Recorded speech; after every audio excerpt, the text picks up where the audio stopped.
오늘 우리에게 주시는 하나님의 말씀은 창세기 37장 1절로 4절 말씀입니다. 창세기 37장 1절로 4절 말씀, 우리 같이 4절 말씀이기 때문에 한 목소리로 읽겠습니다. 야곱이 가나안 땅 곧 그의 아버지가 거주하던 땅에 거주하였으니 야곱의 족보는 이러하니라. 요셉이 17세의 소년으로서 그의 형들과 함께 양을 칠 때에 그의 아버지의 아내들 비라와 실바의 아들들과 더불어 함께 있었더니 그가 그들의 잘못을 아버지에게 말하더라. 요셉은 노년에 얻은 아들이므로 이스라엘이 여러 아들들보다 그를 더 사랑하므로 그를 위하여 채색옷을 지었더니 그의 형들이 아버지가 형들보다 그를 더 사랑함을 보고 그를 미워하여 그에게 편안하게 말할 수 없었더라.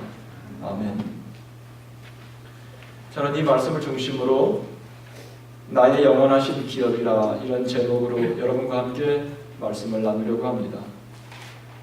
1970년대 미국과 한국까지 소개되었던 센세이션을 일으켰던 감동 어린 책이 있는데 여러분이 아마 지그 지글러라는 사람을 알 겁니다. 그가 썼던 정상에서 만납시다 라고 하는 책을 제가 고등학생 때 교회 전도사님을 통해서 알게 되었습니다. 고등학생 때 저에게 처음으로 신선한 도전과 또 인상 깊었던 책으로 지금까지 기억되고 있습니다. 그는 그 이후로 본래 그는 세일즈맨이었습니다. 유니버시티 오브 사우스 캐롤라이나 바로 옆에 주에 있는 주립대학을 나왔고 세일즈맨으로 그는 좋은 실적을 올려서 세일즈맨 왕으로도 명성을 떨치다가 그는 이제 성공하게 돼가 멘토, 동기부여의 달인 이런 별명을 얻고 한때 놀라운 영향력을 미쳤던 사람인데 그 이후로 많은 책을 썼습니다. 고전 같은 정상에서 만납시다. 이 책은 안 읽었으면 한 번 정도 꼭 읽어봐야 될 책입니다. 그가 했던 말 중에 당신의 장래는 당신의 적성에 달려있는 것이 아니고 당신의 자세에 달려있다. 이런 주옥 같은 삶에서 나오는 말들은 우리가 꼭 기억해 둬야 합니다. 대부분의 사람들은 나의 적성과 나의 성향에 따라서 나의 인생, 나의 운명, 나의 장래가 결정된다고 생각하지만 그가 경험해 보니까 우리의 자세가 우리의 장래를 결정하는구나. 저는 오늘 본문 말씀을 지난 목요일 날 묵상하면서 그 생각이 갑자기 문득 떠올랐습니다. 어떻게 한 배에서 태어난 야곱과 에서, 그것도 한 배에서 태어났는데 쌍둥이로 그저 형 뒤꿈치를 잡고 태어난 사람이 야곱이에요. 그런데 어떻게 이렇게 그 쌍둥이로 태어났고 한 배에서 태어난 자식인데 이렇게 다를 수가 있나, 이런 생각이 지난 목요일 날 오늘 본문 말씀을 묵상하며 들었던 것입니다. 우리 속담 중에 들성 부르는 나무는 뭐부터 알아본다? 떡잎부터 알아본다, 이런 말이 있죠. 장래성이 있는 사람은 어릴 적부터 다른 데가 있다, 이런 뜻이겠죠. 나는 야곱과 에서를 보면서 복받을 사람은 생각하는 것마다 또 하는 짓마다 복받을 짓만 하는구나. 또 망할 사람은, 망할 놈은 생각하는 것마다 하는 짓마다 꼭 망할 짓만 골라서 이렇게 하기도 어렵다. 바로 오늘 읽었던 창세기 37장 야곱과 에서 이야기를 읽으면서 제가 그 생각이 들었던 거예요. 지난 목요일, 오늘 우리가 읽었던 말씀은 지난 목요일 우리 모두가 묵상했던 말씀입니다. 특별히 제가 37장 1절 첫 구절이 제 눈에 들어오는 순간 저에게 놀라움이 있었습니다. 저에게 감동이 있었습니다. 바로 망할 놈은 하는 것마다, 생각하는 것마다 망할 생각만 하고 망할 짓만 하는데 복받을 놈은 어떻게 이렇게 복받을 생각, 복받을 짓만 하고 있나. 37장 1절을 읽으면서 제 생각, 너무나 강렬하게 주님께서 저에게 제 생각을 스쳐 지나가게 하셨습니다. 37장은 전반적인 내용은 야곱의 족보입니다. 야곱의 족보, 누구의 족보요? 야곱의 족보. 설교 초입부터 졸면 이건 내 책임이 아니다. 그렇죠? 설교 초입부터 조는 건 내 책임이 아니야. 중간 정도 가서 조는 것은 설교자의 책임이지만 설교 초입부터 조는 건 절대 내 책임이 아니야. 졸지 말고 잘 들어요. 잘 들어. 1절에 보면 이제 37장은 야곱의 족보라 그랬습니다. 야곱의 족보인데 1절에 이렇게 시작합니다. 야곱의 족보를 야곱이 가나안 땅 곧 그 다음에 같이 읽어요. 시작. 그의 아버지가 거류하던 땅에 거주하였으니 야곱의 족보는 이러하니라. 야곱의 족보를 시작하기 전에 서론으로 했던 말이 저에게 너무나 큰 감동과 은혜를 주었다는 겁니다. 저는 감동받지 않은 거 주저를 안 나눠요. 하나님께서 저에게 일주일 동안 놀라운 감동을 주셔서 그래서 은혜를 주신 말씀을 성도들과 나누며 같은 은혜를 받자 이런 뜻으로 항상 주일 메시지를 나눕니다. 37장은 이삭이 죽고 난 다음에 참 은혜롭게도 에서와 야곱이 아버지의 장례를 같이 치러요. 같이 치르고 난 다음에 이삭을 통해서 나온 자식 에서와 야곱을 그 뒤에 이제 그의 후손들을 쭉 나열하고 있는 겁니다. 먼저 형인 에서의 족보를 쭉 소개하고 난 다음에 37장은 둘째 아들 야곱의 족보를 소개하는 것입니다. 그런데 에서는 에서의 갈 길로, 야곱은 야곱이 갈 길로 서로 장례를 치른 다음에 갈라 섰습니다. 성경은 이삭이 장례 후에 야곱의 족보를 소개하는데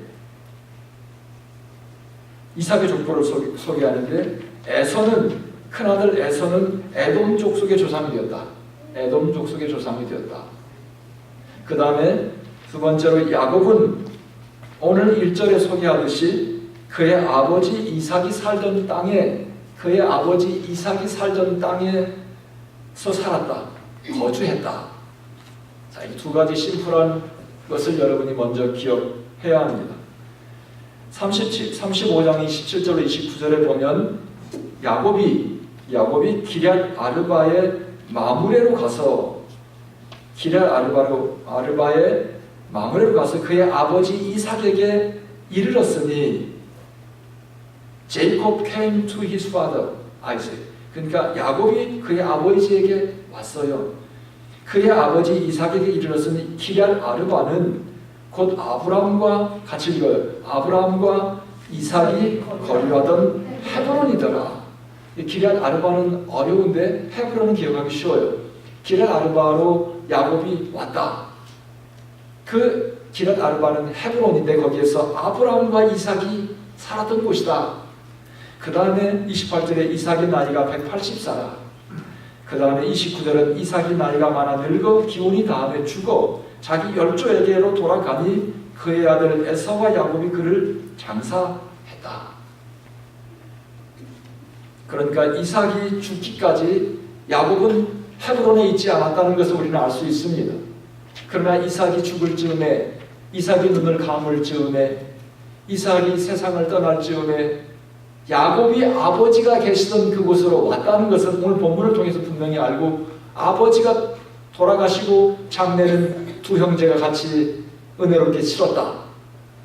그 다음에 36장 6절로 8절에 보면 에서가 이제 아버지 장례 치른 다음에 에서가 자기 아내들과 자기 자녀들과 자기 집의 모든 사람과 자기의 가축과 자기의 모든 짐승과 자기가 가나안 땅에서 모은 모든 재물을 이끌고 그 다음에 같이 읽어요. 그의 동생 야곱을 떠나 다른 곳으로 갔으니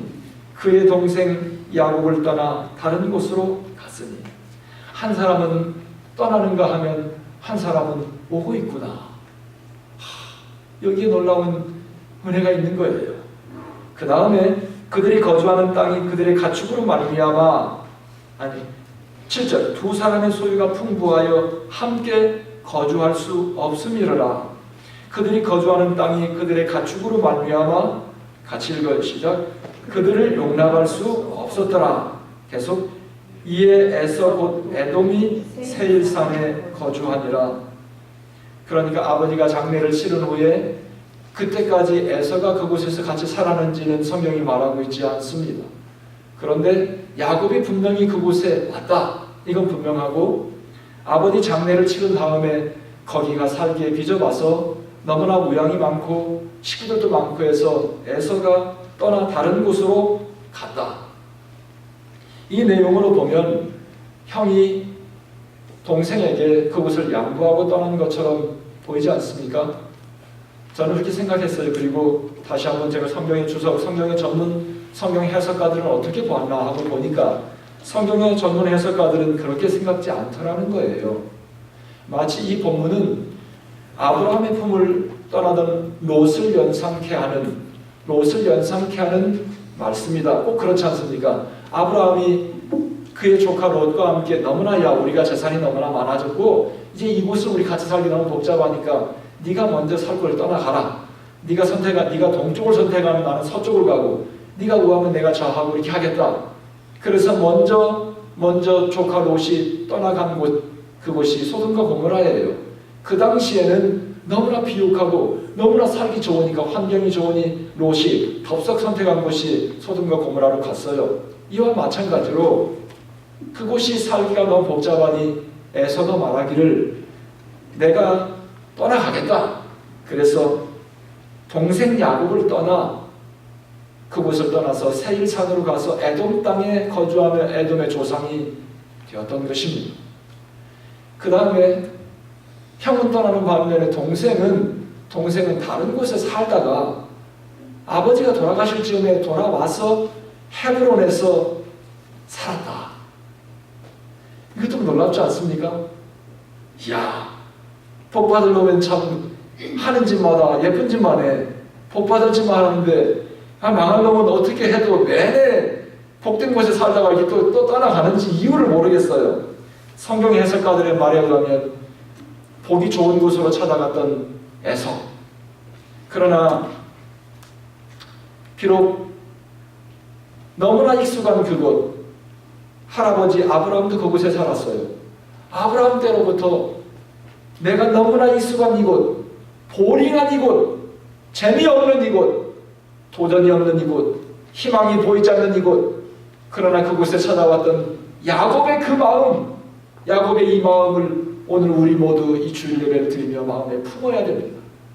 그때 비로소 우리는 하나님께서 우리에게 주신 하늘의 유업, 하늘의 복을 누리는 복된 사람이 될 수 있는 것입니다. 제가 그랬죠. 복 받을 사람은 생각하는 것마다 복 받을 생각만 하고 있지만 해요. 한 엄마 뱃속에 태어났어도 에서와 야곱은 참 다르다. 참 다르다. 이유야 어떻든지 간에 어떤 이유든지 간에 야곱은 할아버지 때로부터 할아버지의 골육이 묻어있고 아버지 어머니의 골육이 묻어있는 헤브론을 차지하고 그곳에서 하나님의 유업을 이어가는 사람이 되었습니다. 만고풍상을 겪었던 야곱이 결국 아버지가 지켜왔던 그 땅에 자기의 마지막 자리를 폈다는 것이 놀랍고 감동이 되는 것입니다. 저는 이 말씀을 보면서 결국 이렇게 돌아가는구나. 이렇게 돌아가는구나. 야곱이 어떻게 거기에 다시 와서 자기의 자리를 펴고 거기서 자식들을 키울 생각을 했나.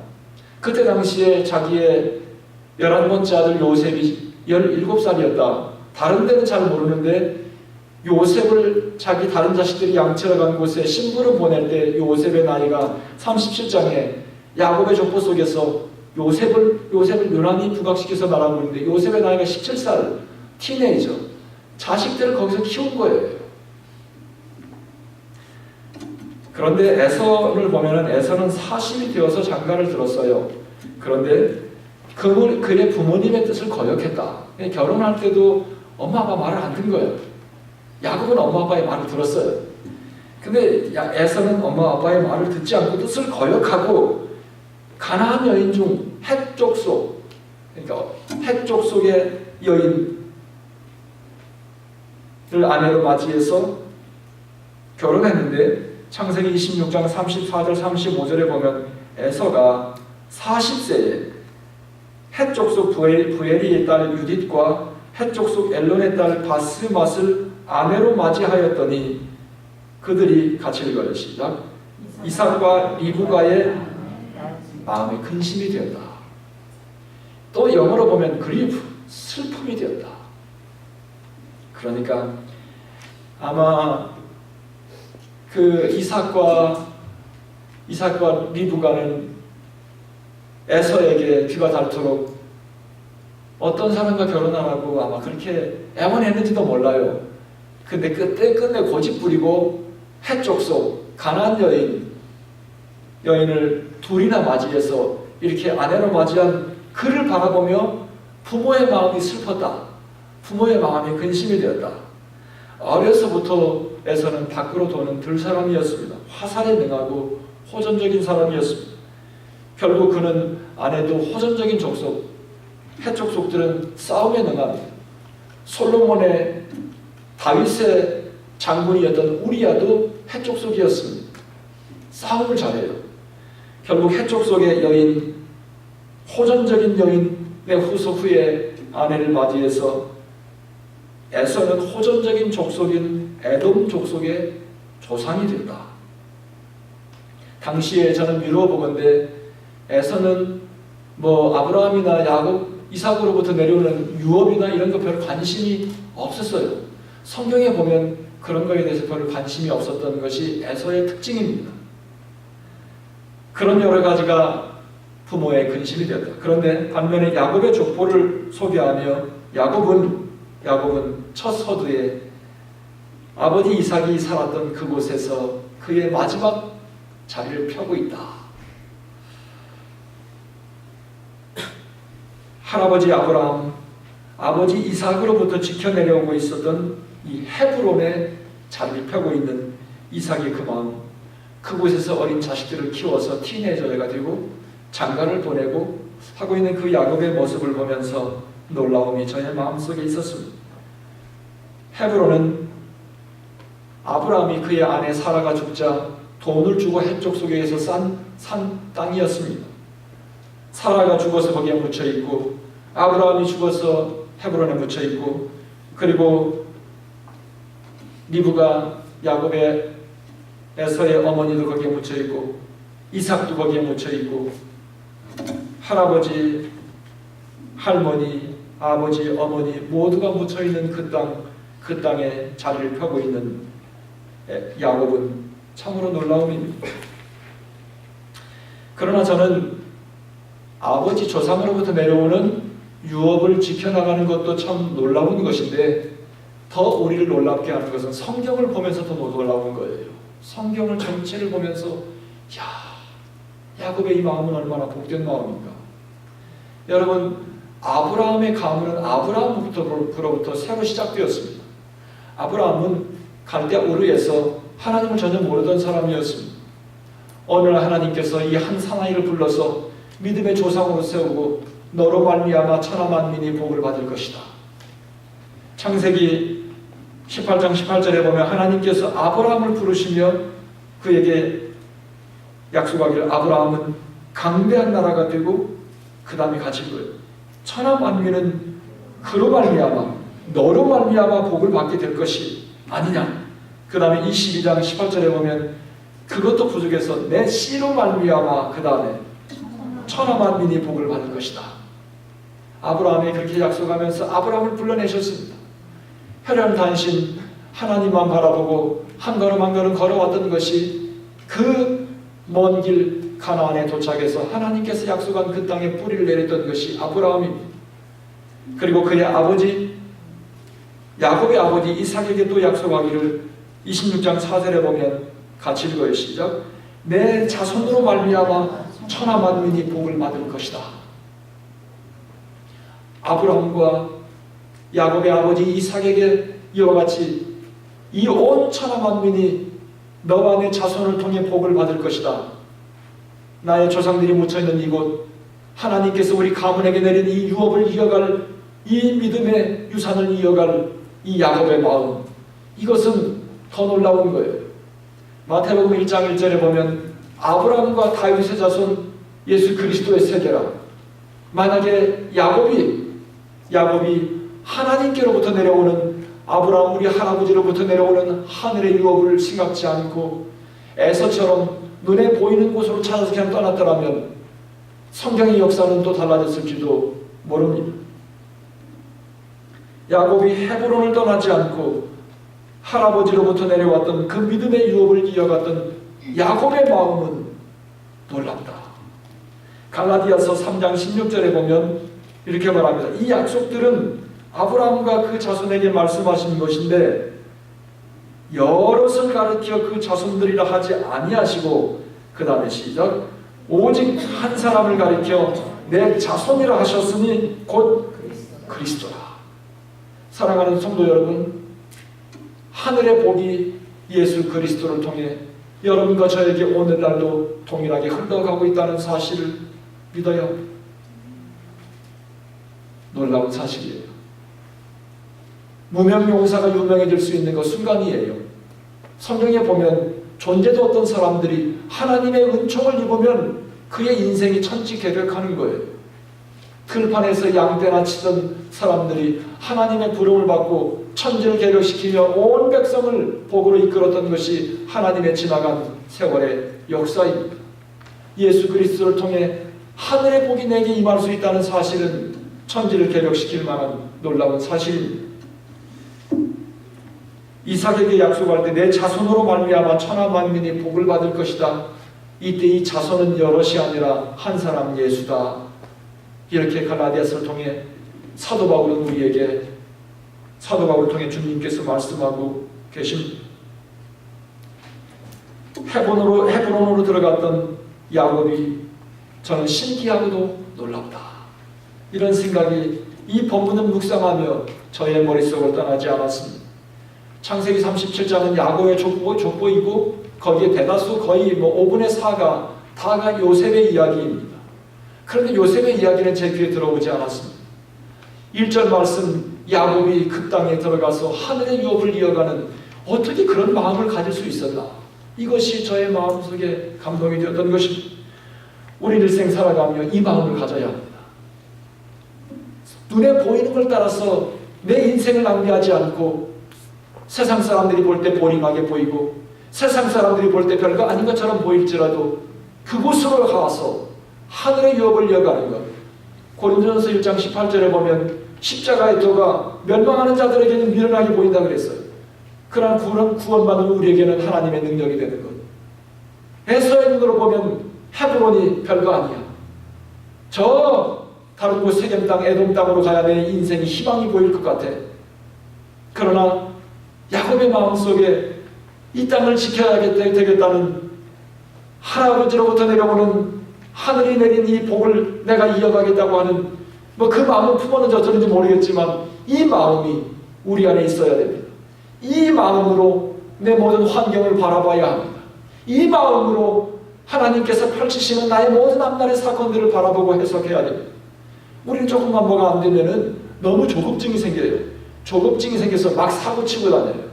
그런데 여러분, 사고쳐도 하나님께서 얼마나 좋으신 하나님이신지, 나는요 성질이 급해놔서 내가 막 사고를 많이 치고 다녀요. 그러면 우리 하나님은 나보다 더 급하셔. 왜냐하면 이 사고친 놈이 이거 그냥 놔두면 어떻게 되니까 큰일 나니까. 내가 사고치면 하나님께서는 그 수습하고 다니세요. 은혜롭게 만들어주세요. 그래서 돌아가고 나서 깨달아요.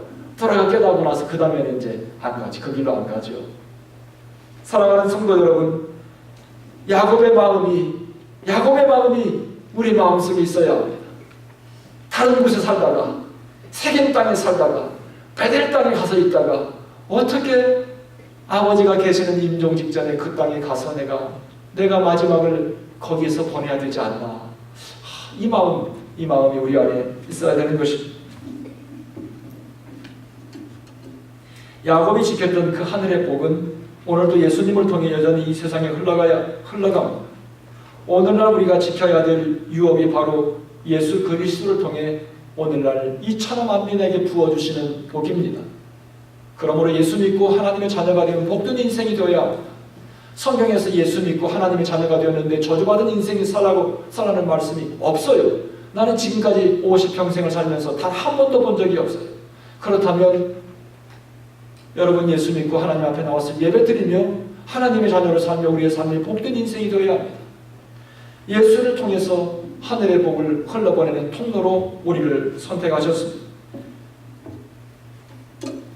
야곱이 지킨 것처럼 우리는 하나님께서 우리에게 부어주신 우리의 영원한 기업을 나를 통해 흘려보내야 되는 것입니다.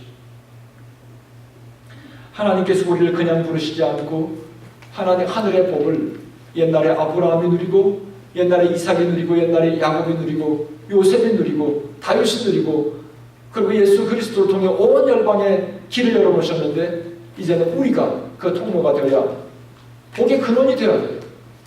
여러분 그렇기 때문에 하나님의 자녀들은 환경을 원망할 수 없습니다. 복되지 않은 곳에 가서 네가 복이 되라고 우리를 불러냈는데 어두운 곳에 가서 네가 빛이 되라고 우리를 불러냈는데 어떻게 우리가 어둡다고 불평할 수 있습니까? 여러분 오늘부터 여러분 불평할 수 없어요. 가정환경 원망할 수 없어요. 부모 탓할 수 없어요. 내 친구 탓할 수 없어요. 내 교수님 탓할 수 없어요.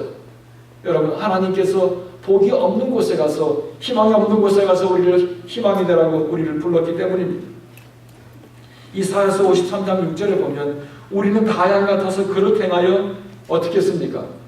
누구의 길로 갔어요? 자기 길로 갔어요. 여러분 다 자기 길로 갔던 사람들이야. 내 마음대로 내 길 갔던 사람들이. 이게 뭔 줄 아세요? 이게 뭔 줄 알아요? 그 다음에 찾아보세요. 거기서 내 마음대로 가는 게 뭐구나. 여호와께서는 우리 모두의 뭐? 죄악. 여러분 죄, 사람 죽이는 것만 죄악이 아니라 죄도 아니고 뭐예요? 죄 뭐다? 악이다. 단어가 달라. 이니쿼티. 영어로도 달라요. 신하고 달라요. 이니쿼티, 죄악이 뭐예요? 내 마음대로 가는 거예요. 내 마음대로 생각하고 내 마음대로 판단하고 내 마음대로 선택하고 내 마음대로 내 발걸음을 옮겨놓는 것이 이게 뭐다? 하나님께는 죄악이다. 죄라고 하지 말고 그냥 죄 뭐라고요? 악이다. 이렇게 기억하세요. 하나님은 우리를 지어놓고 아무렇게나 우리를 그냥 마음대로 살라고 하지 않았어요. 하나님 우리에게 이게 복된 길이다. 부모가 자녀를 낳아놓고 네 마음대로 되라고 내버려두는 부모 없어요.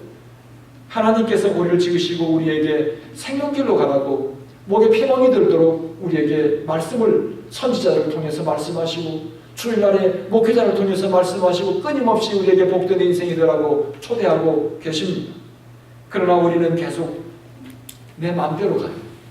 아마 여러분들이 주일날 말씀 듣는 대로 순종하고 산다면 복된 인생 되지 않은 사람 한 사람도 없어요. 고로 목회자가 평생 일할 건너기를 줘서 감사해요.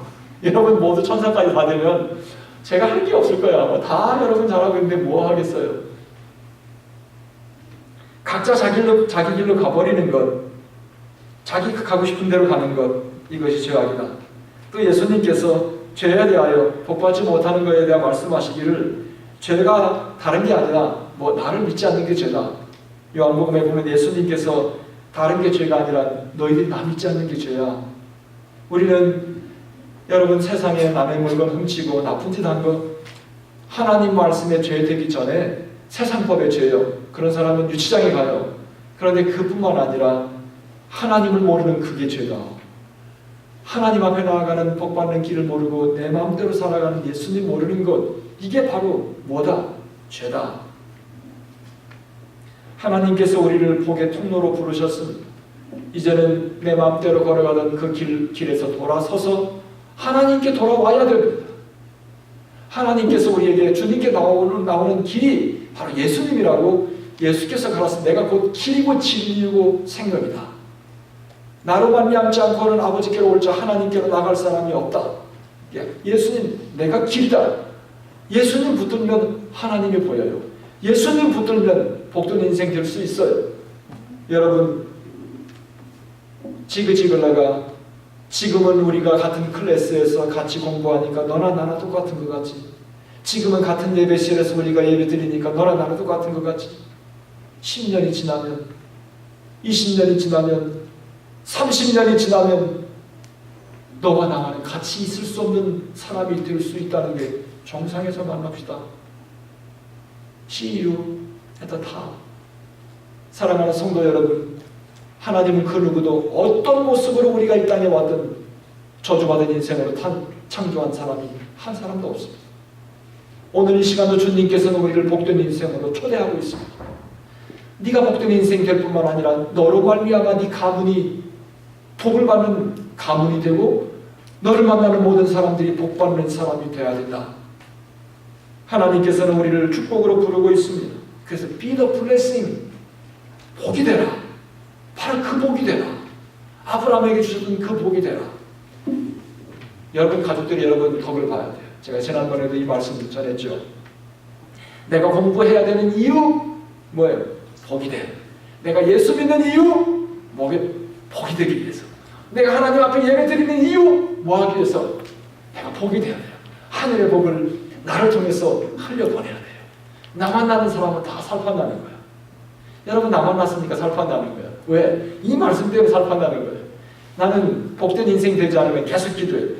제가 여러분 기도 제목을 우리 목자님들께서 저희 여러분의 기도 제목을 주지만 내가 가만히 보니까요, 하나님께서 우리가 아무리 기도해도요, 기도한다고 들어주지 않아요. 저만 봐도 그래요. 여러분이 기도 제목 쓰잖아요. 그럼 목자들께서는 어떤 기도 제목 저에게 주세요. 그러면 새로 기도할 때 여러분 기도한 것에 참고하지만 가장 필요한 건 내가 뭔 줄 알아요. 그거 기도해요. 뭔 줄 알아요? 여러분은 뭐 주저리 막 기도했지만 다 기도할 수 없어요. 그 중에 내가 가장 필요하다고 생각하는 것, 그거 기도합니다. 아마 하나님도 그렇게 하실 거예요. 나는 뭐 주저리 막 기도하지만 아니야, 너 필요한 그게 아니야. 사랑하는 성도 여러분, 우리는 세상에 나아가서 내가 복음 전하는 것, 복이 되기 위해서 힘써 일해야 되는 이유, 내가 세상에 나아가서 복의 통로가 되기 위해 내가 매일같이 기도해야 되는 이유, 내가 세상에 나아가서 복이 되기 위해서 너로 말미암아 너를 만나는 모든 사람이 복받게 하기 위해서 우리 영원한 기업 생명의 하나님, 예수 믿는 거 부끄럽습니까? 나를 구원하신 죄 가운데서 구원하신 예수님, 나의 평생의 자랑. 여러분 교회 오는 게 부끄럽습니까? 나는 주일날 교회 오는 게 가장 행복합니다. 나의 일주일 중에 가장 행복한 날, 주일날 예배드리는 날. 목회 다니까 제가 신학교 다니면서 학생으로 있을 때도 나는 주일날 교회 갈 때 너무 행복했어요. 일주일 동안 기숙사에서 뉴올리언스에 식구들 아틀란타에 있고 혼자 있으면서 토요일이면 내 옷을 깨끗하게 빨아서 다리미로 줄을 세우고 그 주일날 교회 가서 예배드리는 것. 사랑하는 성도 여러분, 하나님 앞에 나와서 하나님께서 우리를 복으로 부르고 계십니다. 예수 믿는 거 부끄러워하지 말아야 합니다. 교회 가는 거 부끄러워하지 말아야 합니다. 하나님의 말씀을 우리의 선조들처럼 가슴에 품고 다녀야 합니다. 도서관에서 성경책 보는 게 부끄럽습니까? 주일날 교회 오는 게 부끄럽습니까? 사랑하는 성도 여러분, 하나님을 안다는 것은 천하를 얻은 거예요. 예수 그리스도를 믿는 것은 천하를 지으신 예수 하나님 앞에 나아갈 수 있는 길을 내가 얻은 거예요. 이 이상 더 큰 복이 어디 있어요? 우리 가문은, 저희 집의 가문은 대대로, 여러분 한국의 우리 모든 사람들 대부분 다 샤머니즘에 꽉 쩔어 있었지 않습니까? 온갖 귀신의 사로잡혀서 두려워서 우리 집안은 대대손손 온갖 귀신을 섬겼던 집안입니다. 그런데 어느 날 조그마한 주일학생, 우리 큰누님 어린 주일학생 고사리 같은 손으로 엄마 손을 잡고 우리 고향 교회, 우리 장인어른이 목회던 교회에 나가서 신앙생활을 시작하며 우리 어머니가 결단을 내렸어요. 이 모든 귀신 다 쓸어서 다 버렸어요. 오늘날 결단을 내리고 다 버리고 오늘부터 시어머니에게 용기를 내서 오늘부터 우리 집안은 예수 믿습니다. 그리고 하나님 앞에 나온 뒤로 하나님께서는 대대손손 온갖 귀신으로 두려워하고 떨면서 제사 지내고 살았던 우리 집안에 존귀한 집안으로 만들어주셨어요. 목사도 나왔으니까 이상 더 성공이 어디 있어요? 우리 어머니 한동안 목회자를 위해서 기도하다가 잠깐 동안 외도를 하다가 목회자 시키면 고생하니까 안 되겠다 하고 취소했다가 다시 헌신하고 가셨어요. 여러분 여기 여러분 다 세상에 엄청난 영향력을 미칠 만한 여러분들이 있지 않습니까? 여러분 목회하는 저에게 이 이상 더 영광이 어디 있어요? 저보다도 여러분 세상에 나아가서 엄청난 영향력을 미치고 싶은 분들이 여러분들입니다. 사랑하는 성도 여러분, 예수 믿으니 하나님 앞에 나오니 예수 그리스도로 말미암아 예수 십자가의 보혈로 말미암아 우리 가문이 존귀하게 되었습니다. 우리 가문이 하나님의 교회를 섬기며 하늘의 복을 누리며 사는 복된 가문이 될 수 있었습니다. 오늘 이 시간 예수 앞에 나아가서 야곱의 마음을 품고 단순히 아버지의 유산, 할아버지로부터 내려오는 이 땅을 유지하는 것이 그의 목표가 아니라 성경을 보면 아브라함과 다윗의 자손 예수 그리스도의 세계라 야곱이 그 판결에 서서 하늘의 유업을 이어가는 거룩한 용사가 되었습니다. 오늘 이 시간도 축복으로 부르시는 주님 앞에 나아가 여러분의 귀를 조아리고 여러분의 마음을 쏟아붓고 내가 주님 앞에 나아가기에 조금 더 거리낌이 있으면 언제든지 요한일서 1장 9절의 말씀, 만일 우리가 우리 죄를 자백하면 저는 미쁘시고 의로우사 우리 죄를 사하시며 모든 불의에서 우리를 깨끗게 하실 것이요 언제나 우리를 거룩으로 부르시고 언제나 우리를 축복으로 부르시는 하나님 앞에 나아가서 하늘의 복을 누리며 살아가요. 하늘의 복의 통로가 되어서 여러분을 만나는 모든 사람들이 하나님 앞에 나아가 하늘의 복을 누리는 놀라운 통로가 되시기를 주님의 이름으로 축원합니다. 기도하겠습니다.